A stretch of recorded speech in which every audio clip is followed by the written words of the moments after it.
सोहमची इच्छा होती की मी कैरीचं पन्हं बनवावं, त्याला खूप प्यावं वाटत होतं.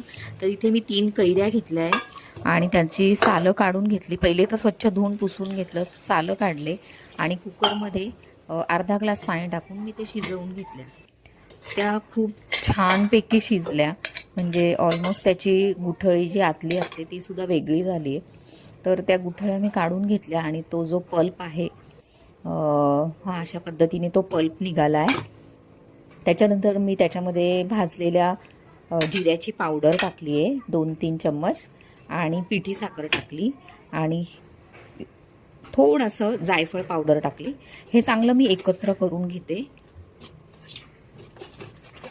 हे व्यवस्थित एकत्र करून झालं.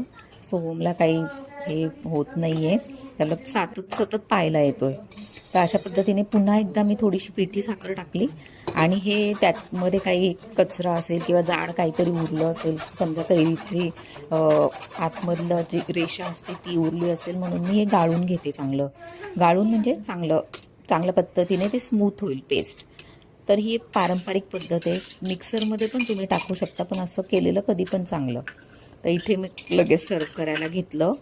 तर इथे बर्फ टाकला आहे आणि 2 ते 3 चम्मच मी हा जो पल्प आपण बनवला आहे कैरीच्या पन्ह्याचा, तो याच्यात 3 चम्मच पल्प घेतला आहे आणि थंड पाणी यात ॲड केलं आहे. तर अशा पद्धतीने आपलं कैरीचं पन्हं तयार आहे.